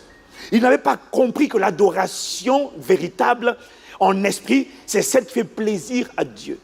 Israël n'avait tellement pas compris ça que Dieu les a interpellés à plusieurs reprises dans toute l'histoire biblique de l'Ancien Testament jusqu'au Nouveau, parce que le peuple s'employait à offrir à Dieu des sacrifices, à offrir à Dieu des offrandes, à offrir des chants, des danses, mais le peuple ne s'appliquait pas à aimer son prochain et il oubliait que c'était le deuxième plus important commandement. Matthieu chapitre 22, versets 36 à 39. Matthieu 22, versets 36 à 39. Voilà ce qui est écrit. Maître, quel est le plus grand commandement de la loi? Jésus lui répondit, tu aimeras le Seigneur ton Dieu de tout ton cœur, de toute ton âme et de toute ta pensée. C'est le premier et le plus grand commandement. Dis Amen. Ensuite, il dit, et voici le second qui lui est semblable. tu aimeras ton prochain comme toi-même. Il le situe au niveau du deuxième commandement le plus important de la loi. Parce que la vérité, c'est que quand tu aimes ton prochain, tu ne feras pas de mal à ton prochain. Tu le protégeras, tu le serviras, tu l'aideras. C'est le premier, c'est Dieu, le plus important. Les autres viennent après. Tu ne commettras pas d'adultère, c'est normal. Ça vient après. Tu honoreras ton père et ta mère, ça vient après. Parce que quand tu aimes de l'amour de Dieu, tout le reste est automatique. Dis Amen. Ce n'est pas moi que tu acclames la parole que tu es en train de méditer. Quelqu'un me dit Amen. Et du coup, Dieu ne prenait pas plaisir, déjà dans l'Ancien Testament, Dieu ne prenait pas plaisir à ce qu'ils offraient. Il faisait tout ce que Dieu avait demandé de faire, mais Dieu ne prenait pas plaisir. Pourquoi? Parce que l'image de Dieu qui était dans le frère et la sœur était méprisée. C'est pour ça que Jésus leur dit dans Matthieu chapitre 12 au verset 7. Si vous saviez ce que signifie « je prends plaisir à la miséricorde et non au sacrifice », vous n'auriez pas condamné des innocents. Quand il dit « je prends plaisir », il faut faire attention à cette phrase. Quand Dieu dit « je prends plaisir », il est en train de dire que c'est ça qui est fait en esprit. Je prends plaisir à la miséricorde et non au sacrifice. Il est en train de leur dire, en fait, la véritable adoration qui est spirituelle. En fait, tu vas comprendre tout à l'heure que l'adoration en esprit n'a pas commencé dans le Nouveau Testament. L'adoration en esprit, c'est lorsque l'esprit offre à Dieu ce qui fait plaisir à Dieu. Mais les gens ont offert à Dieu ce qui lui faisait plaisir déjà depuis l'Ancien Testament. Quand Abel a offert les prémices, Dieu a pris plaisir. Dis Amen. David a offert à Dieu ce qui lui faisait plaisir. Abraham a offert à Dieu ce qui lui faisait plaisir. Il était déclaré ami de Dieu. L'adoration en esprit n'a pas commencé dans la Nouvelle Alliance. Voilà pourquoi l'adoration ne s'arrête pas à chanter en langue. Non.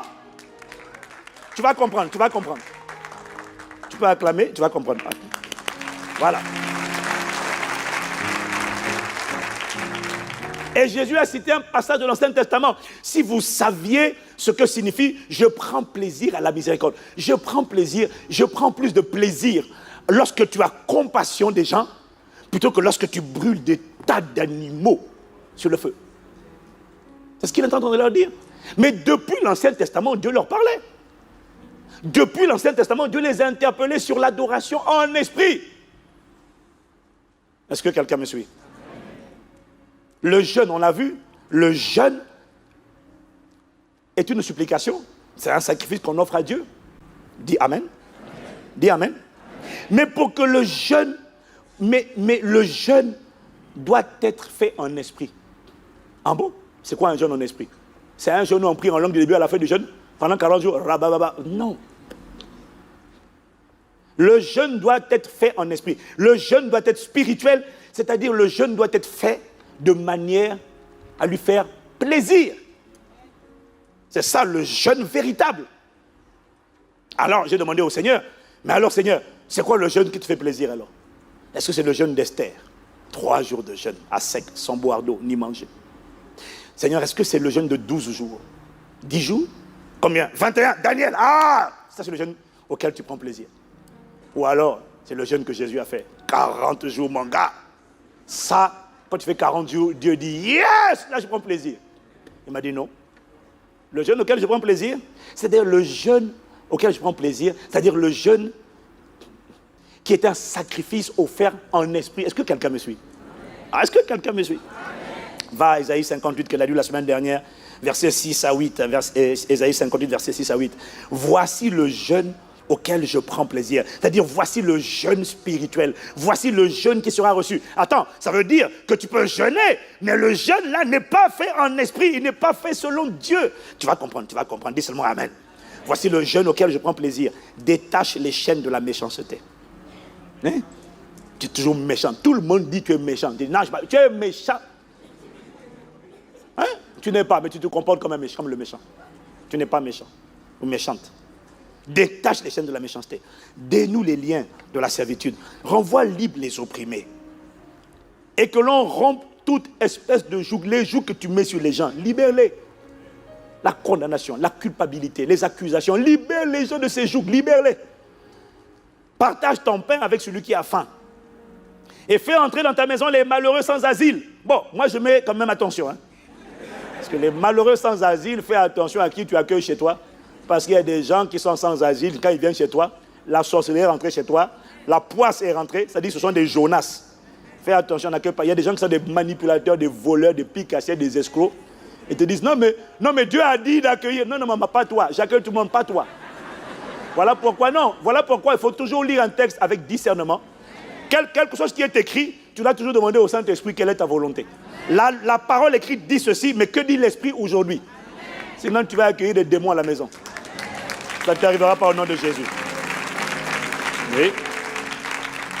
Je te dis ça pour te sauver parce qu'il y a des gens qui vont te dire, ah, le pasteur Castanou a dit, faites accueil. Faites accueil à quoi? Accueillez les malheureux. Pasteur. Il parlait de tout sauf toi. Chacun des boys. Il m'a demandé. Alors, on continue. Si tu vois un homme nu, couvre-le. Ne te détourne pas de ton semblable. Alors, ta lumière pointera comme l'aurore et ta guérison germera promptement. Ta justice marchera devant toi et la gloire de l'Éternel t'accompagnera. Quelqu'un dit Amen? Jérémie 9, verset 24. Jérémie 9, verset 24. Regarde ce qu'il dit. Mais que celui qui veut se glorifie d'avoir de l'intelligence et de me connaître, de savoir que je suis l'Éternel, qui exerce la bonté, lis bien, qui exerce la bonté, le droit et la justice sur la terre, car c'est à cela que je prends plaisir. Dis avec moi, Dieu prend plaisir. Maintenant, qu'est-ce qu'il dit ici? Tu vois, je répète, l'adoration en esprit, offrir à Dieu en esprit, n'a pas commencé dans le Nouveau Testament. Dieu a interpellé le peuple. Le peuple voulait observer seulement ce que Dieu avait dit, mais il ne voulait pas mettre la forme du cœur, l'amour du prochain. Il ne voulait pas. Alors Dieu dit, je suis l'Éternel qui exerce la bonté, le droit et la justice sur la terre, car c'est à cela que je prends plaisir, dit l'Éternel. Ça veut dire quoi? Ça veut dire que Dieu prend plaisir à la manifestation de la bonté. Dieu prend plaisir à la manifestation du droit ou encore du bon jugement, bonne décision. Dieu prend plaisir à la manifestation de sa justice. Dis avec moi justice. Dis avec moi justice. Justice, c'est quoi? La justice, c'est l'ensemble des lois. Dis Amen si tu me suis. Est-ce que quelqu'un me suit? Ok, où est-ce que tu veux nous emmener? Je vais finir avec le verset, je vais bientôt atterrir. Amos chapitre 5, maintenant tu vas comprendre. Amos 5, verset 22 à 24. Amos 5, verset 22 à 24. Tu vois, dans différents passages des Écritures, Dieu emmène le peuple à travers différentes Écritures, par différents prophètes. Dieu interpelle le peuple sur la même réalité. Tu ne peux pas offrir une chose à Dieu alors qu'il a demandé de le lui offrir. Mais si tu méprises le facteur relationnel et tu ne te soucies pas de ton frère et de ta soeur, ceux que tu as blessés, si tu ne répares pas, ton adoration n'est pas reçue. Amos chapitre 5, verset 22 à 24. Quand vous me présentez des holocaustes et des offrandes, je n'y prends aucun plaisir. Waouh! Alors que c'est lui qui a dit d'emmener les holocaustes et d'emmener les offrandes. Et les veaux engraissés que vous sacrifiez en action de grâce, je ne les regarde pas. Église, est-ce que tu m'entends? Église, est-ce que tu m'entends? Dieu dit de faire comme ça, mais quand ils font ça, ça ne marche pas. Maintenant, regarde la suite. Éloigne de moi le bruit de tes cantiques. Hein? Oh? Je n'écoute pas le son de tes instruments. Hein? Quoi? Tu plaisantes ou quoi? Seigneur, c'est pas bon ça. Nous élevons nos mains. Il dit, éloigne-toi. Éloigne de moi le bruit de tes chants. Donc il peut arriver un moment où Dieu te dit, ne chante même pas. Non, il faut réfléchir. Ne chante pas. Ne joue pas d'instrument. Je n'écoute pas le son de tes luttes. Il dit, mais que la droiture soit comme un courant d'eau et la justice comme un torrent qui ne tarit jamais. Dis avec moi la justice. Donc ici, tu vois déjà dans l'Ancien Testament, Dieu a annoncé que les offrandes, les louanges, les danses ne suffiraient pas à rendre ton adoration spirituelle ou encore en esprit. Mais pour que l'adoration soit en esprit, pour que Dieu prenne plaisir, au début il dit, je ne prends aucun plaisir, mais pour que Dieu prenne plaisir, il dit, il faut que la droiture soit comme un torrent d'eau, soit comme un courant d'eau, et la justice comme un torrent qui ne tarit jamais, un fleuve qui ne tarit jamais, qui ne s'arrête jamais. Dis avec moi la justice. Mais c'est quoi la justice? La justice est simple. La justice, c'est l'ensemble des lois, des principes, des préceptes qui fonctionnent, qui régulent le fonctionnement de l'univers. Dieu dit, il prend plaisir lorsque sa justice est comme un torrent qui ne tarit jamais. Ça veut dire, il m'a dit, il prend plaisir lorsque ses lois sont toujours et en permanence et régulièrement appliquées, pratiquées, lorsque ces lois sont serrées et ces lois sont respectées au quotidien, sans cesse. C'est là qu'il prend plaisir. Donc, il est en train de dire que sacrifier, offrir un sacrifice, adorer Dieu en esprit, c'est beaucoup plus que chanter. Parce que tu découvriras qu'il y a plusieurs manières d'offrir à Dieu un sacrifice en esprit, sans chanter, sans jouer un instrument et sans danser. Comment faire ça, pasteur? En faisant en sorte que la justice soit comme un torrent, c'est-à-dire en faisant en sorte de marcher toujours selon ses lois. Quand tu marches selon ses lois, alors Dieu prend plaisir. Ah, la débauche. Ça veut dire quoi concrètement, pasteur Evan? Qu'est-ce que tu es en train d'essayer de nous dire? En fait, je suis en train d'essayer de te dire qu'en réalité, c'est ce qu'il m'a expliqué. L'adoration en esprit, c'est beaucoup plus que toi et moi on pense. Il m'a dit, lorsque tu décides, tu acceptes d'honorer, d'accorder la révérence à une personne qui ne mérite même pas l'honneur. Lorsque tu honores ton père, ta mère, les autorités, qui sont des tyrans, qui sont des méchants, il y a des gens auxquels tu n'as pas envie d'accorder le respect. Il y a des gens que tu n'as pas envie de respecter. Quand tu regardes le mal qu'il a fait, il est indigne de mon respect. Mais lorsque tu honores pas la personne, mais la fonction, parce qu'elle est père, parce qu'il est président, parce qu'il est pasteur, parce qu'il est autorité. Lorsque tu décides d'honorer des gens que tu n'as pas envie d'honorer, la vérité, c'est que ton âme n'aime pas ça. Elle n'a pas envie. Mais il m'a dit de te dire que lorsque tu décides, tu acceptes néanmoins d'honorer, de respecter une personne qui ne le respecte pas, tu es en train d'appliquer donc la loi de l'honneur. Et en appliquant la loi de l'honneur, tu es en train d'offrir à Dieu, parce que ton âme n'aime pas ça naturellement, tu es en train de te forcer à obéir à Dieu, tu es en train d'offrir à Dieu un sacrifice en esprit. Là, c'est l'adoration en esprit. Ce n'est pas chanter, ce n'est pas danser, mais tu es en train d'adorer en esprit. Pourquoi? Parce que tu es en train de marcher selon sa justice. Est-ce que quelqu'un me comprend?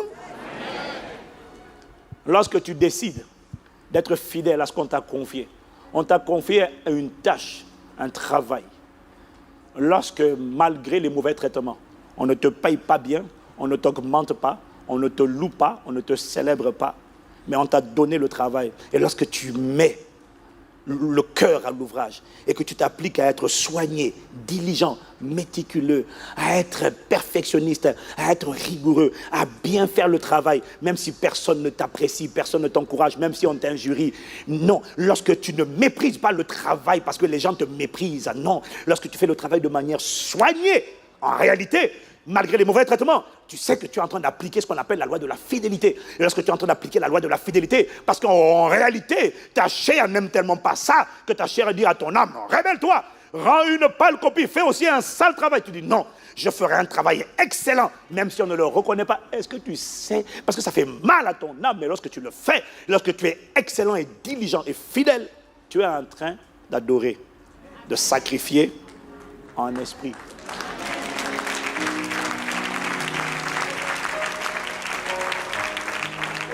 Est-ce que quelqu'un me suit?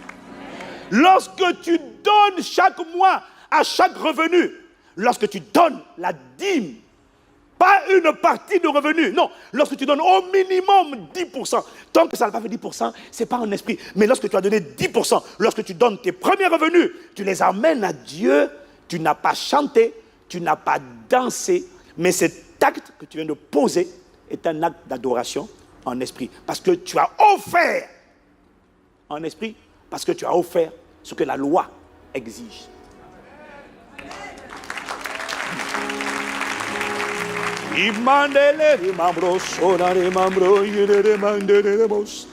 Est-ce que quelqu'un me suit là ce matin? Je sais que ton silence est un silence de méditation et de réflexion, je sais. Mais vois-tu, c'est important de comprendre ça. Est-ce que quelqu'un est d'accord?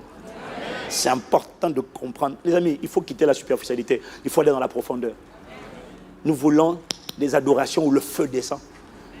Il y a des moments où le feu ne descend pas. Dieu dit non, ça c'est... Si ce n'est pas la loi. Tu vois, il m'a dit, lorsque tu décides d'aimer tes ennemis, de dire du bien de ceux qui disent du mal, alors que ton âme reçoit un message de ta chair qui dit, elle t'a traité d'idiote, de voleuse, réponds-toi aussi. Et lorsque tu décides de dire du bien, alors qu'on a dit du mal, lorsque tu décides de prier pour ceux qui te persécutent et de faire du bien à ceux qui te font du mal, c'est un sacrifice. Dis Amen. Et il m'a dit, quand tu fais ça, ce sont des... Parce que ton âme a du mal. Il a dit, tu es en train de m'adorer en esprit. Ouh, quel silence, hein? Tu vois, c'est ça. J'aime ça. Tu vois, c'est pour ça qu'il faut rester dessus, parce qu'il faut que ça rentre. Donc, du coup, quand tu dis, je veux t'adorer, il faut que tu saches ce que tu es en train de dire. Je veux t'adorer en esprit et en vérité. Tu peux paraphraser.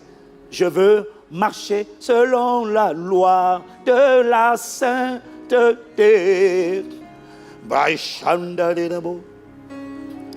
Je décide d'honorer mon père, ma mère, les autorités que je détestais honorer. Je décide d'honorer. C'est ça que tu es en train de dire. Je veux t'adorer en esprit.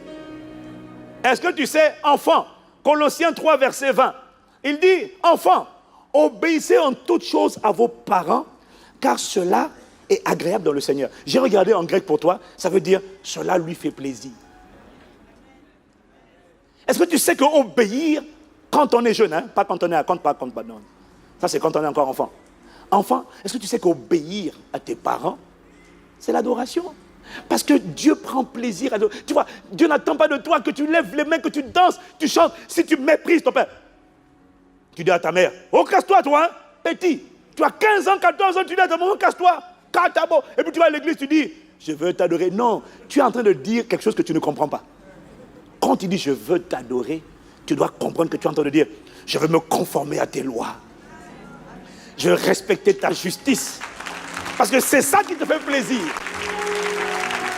Même quand ça fait mal, je serai fidèle. Même quand on me méprise et on ne me paye pas correctement, je ferai bien le travail, je ne bâclerai pas. Pourquoi? Par motif de conscience envers Dieu. Dieu dit ça, c'est un sacrifice. Là, tu es en train de m'offrir un sacrifice. Et là, le sacrifice est agréé. Et quand le sacrifice est agréé, le feu est libéré. Incline la tête. Alors je veux que tu médites, que nous méditions sur le sens des paroles que nous chantons et que tu accompagnes ces paroles avec une supplication, un profond gémissement. Je veux les membres t'adorer. Accorde-moi la grâce au Père d'aimer tes lois, de pratiquer tes lois, d'appliquer la loi de Dieu, la loi de la sainteté. Quand tu dis je veux t'adorer en esprit, tu es en train de lui dire je décide d'être saint. plus d'impudicité dans ma vie. Je décide d'honorer. Accorde-moi la grâce d'honorer les pères, les mères que tu as placés dans ma vie. Accorde-moi la grâce de t'honorer avec la dîme, les offrandes. Accorde-moi la grâce de t'honorer avec ma générosité, mes semences. Les semences sont une marque d'honneur. L'adoration dépasse le chant et la danse. L'adoration, c'est lorsque tu offres un sacrifice, quelque chose qui fait mal à ton âme. Mais lorsque tu te conformes à la loi de Dieu, même quand ça fait mal, Dieu dit obéis, et tu obéis. Tu es en train d'adorer. En esprit, je veux t'adorer. En esprit.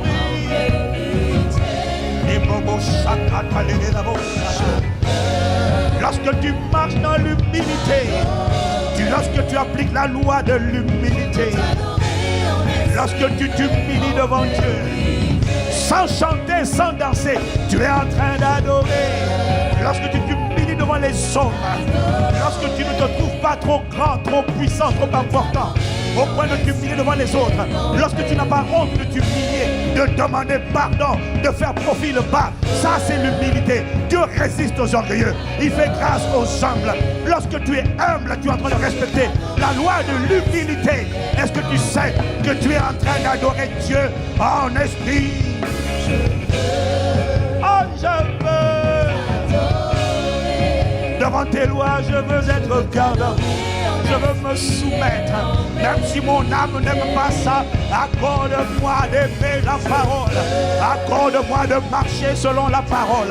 Accorde-moi la grâce d'appliquer tes lois dans ma vie. C'est le secret, c'est la clé de la véritable adoration en esprit. Lorsque tu aimes ton frère, tu aimes ton prochain, tu es en train d'obéir à la loi de l'amour. Et lorsque tu obéis à la loi de l'amour, tu es en train d'offrir un sacrifice en esprit. Je veux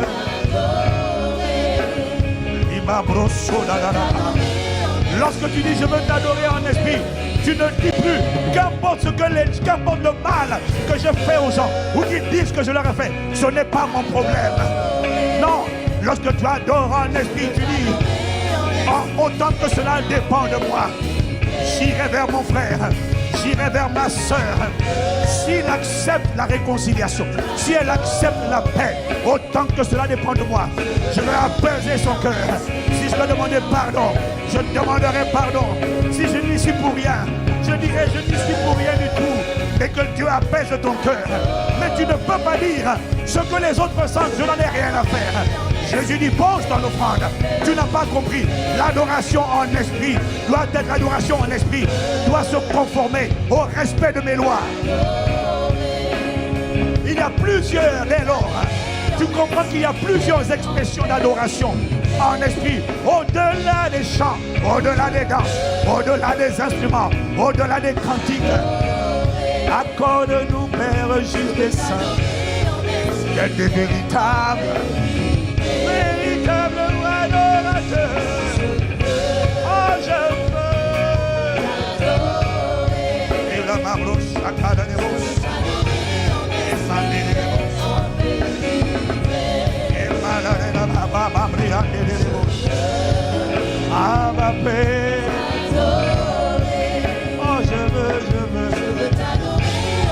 En esprit. Je veux. Ah, je veux. Y a-t-il une personne qui, malgré la parole qu'il vient d'entendre, a quand même envie de prier et de dire à Dieu, je suis désireux, accorde-moi la grâce. Accorde-moi la grâce. Il t'accorde la grâce si toi tu prends la résolution, si tu prends la décision, si tu es déterminé à ne plus écouter la manière dont tes cinq sens accablent ton âme. Mais si tu décides, parce que Dieu le dit, c'est ce que je ferai. Que je l'aime ou que je ne l'aime pas. Même si le monde met la pression sur moi, en me disant comment à 14 ans, 15 ans, 16 ans, 30 ans, 25 ans, comment n'as-tu pas de copains? Comment ne couches-tu pas? Ça c'est la pression du monde. Et parfois cette pression fait du mal à ton âme. Parfois tu ressens de la douleur. Et une fois te dit, va seulement, compromets-toi, couche seulement. Est-ce que tu réalises que lorsque tu dis par motif de conscience envers Dieu, jamais je ne trahirai sa fidélité, jamais je ne violerai son alliance, jamais je ne compromettrai le temple, je ne souillerai le temple du Saint-Esprit. Parfois ça te fait mal, la manière dont tes propres parents te mettent la pression. Parfois tu as envie de céder. Mais les véritables adorateurs ne cèdent pas. Les véritables adorateurs adorent en esprit. Et ils discernent que malgré les propositions indécentes, les propositions du monde, garder son corps dans la sainteté. Alors que des voix te disent couche, garder son corps, c'est un sacrifice d'une bonne odeur. C'est une expression d'adoration en esprit. Parce que tu respectes la justice.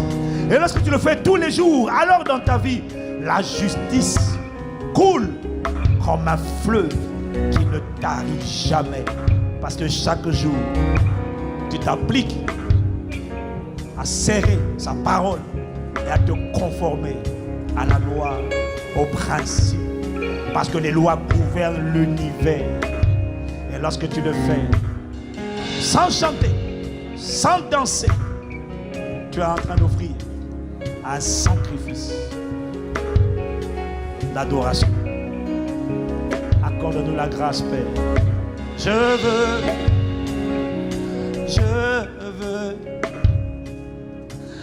veux t'adorer en esprit et en vérité. Je veux, oh Père, oh tendre Père, je veux t'adorer en esprit et en vérité. Même si nous ne sommes pas nombreux, oh j'ai besoin de ton feu. Alors j'accepte, oh Père, de me conformer à ta parole, de poursuivre ta justice, de respecter tes lois. C'est l'adoration en esprit. Accorde-moi, oh Père, oh je veux, fortifie-moi, oh Père, sans chanter et sans danser, en m'offrant comme un sacrifice, en me conformant à tes lois, oh Père, en donnant ma dîme, en donnant mes offrandes, en honorant, en pardonnant, en priant pour ceux qui me persécutent, en obéissant à mes parents, en honorant les autorités. Je suis en train de t'adorer parce que tu prends plaisir, Père, à ta justice. Accorde-nous la grâce de comprendre cette parole, d'être conscient de cette parole, d'être conscient de cette vérité. Accorde-nous la grâce.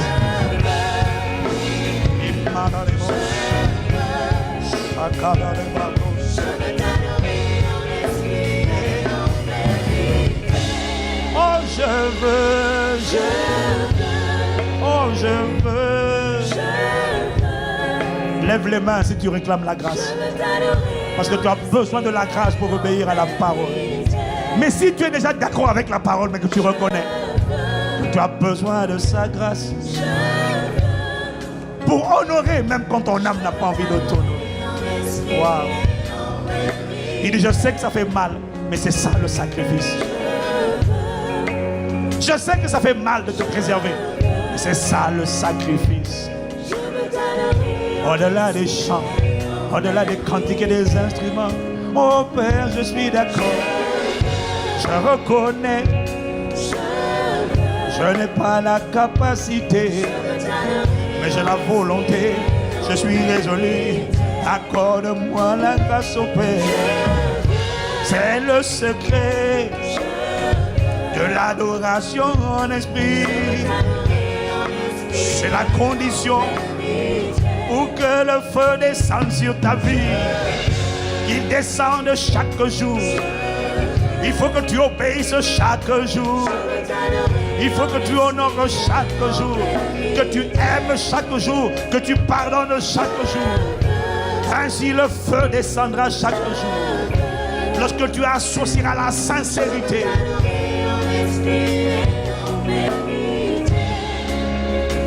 Oh Père, je veux. Oh Père, je veux.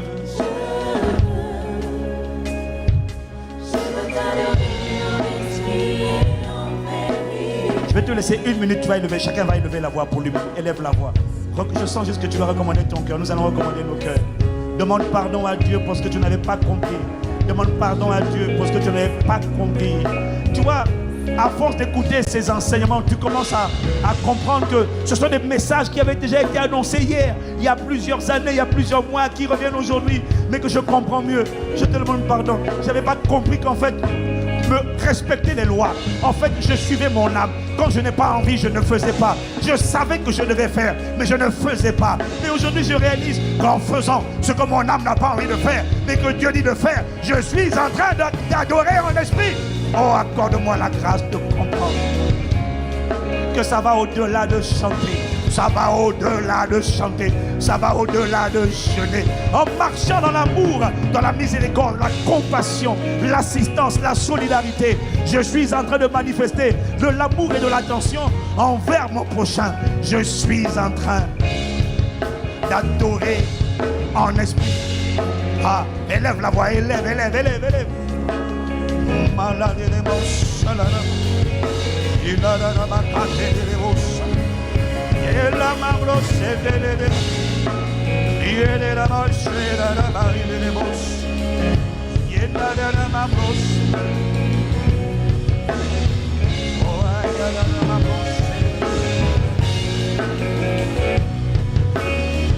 L'enjeu de tout cela,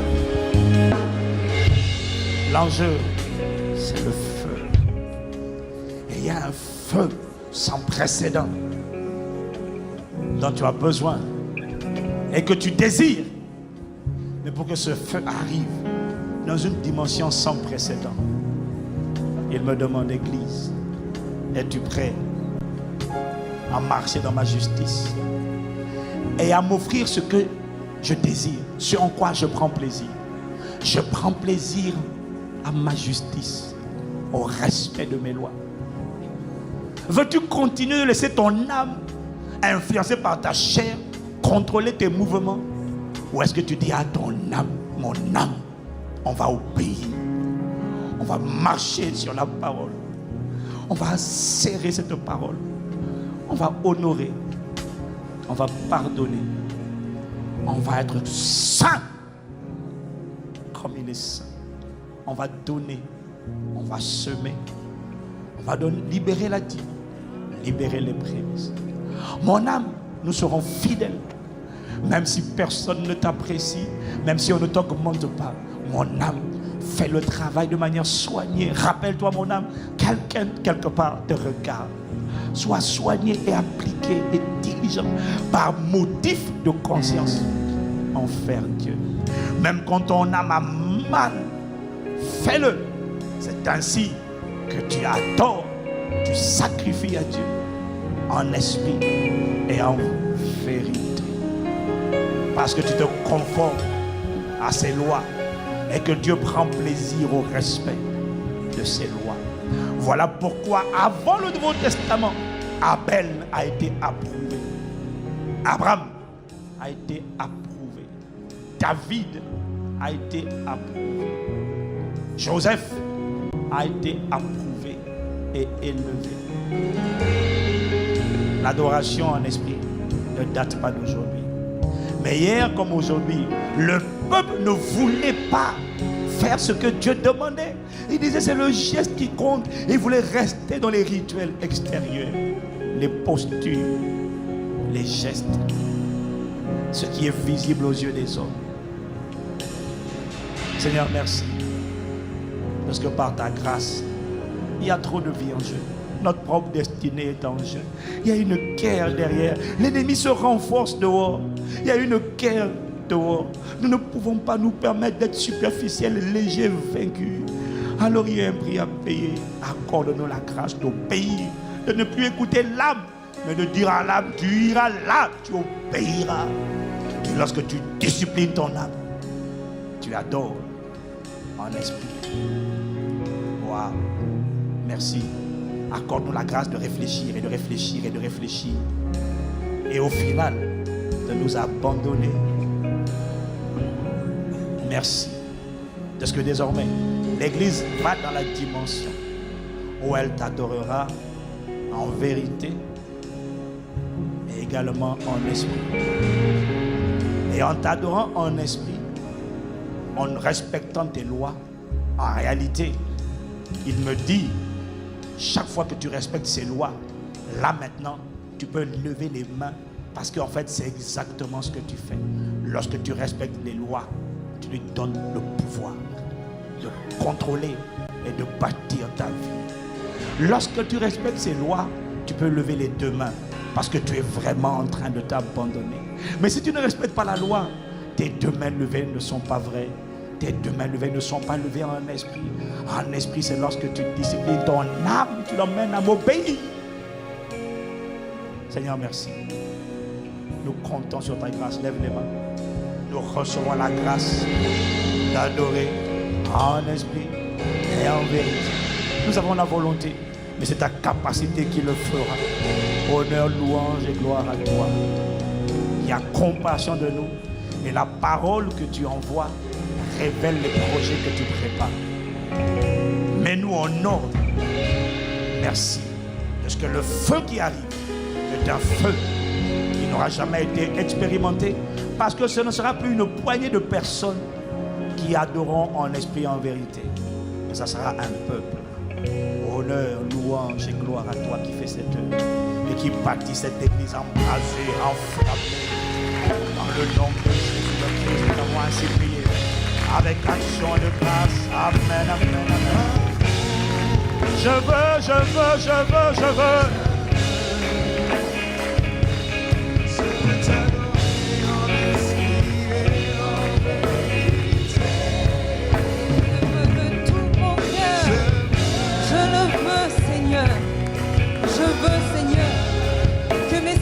Sois pur, alors je veux me diriger d'après ta parole.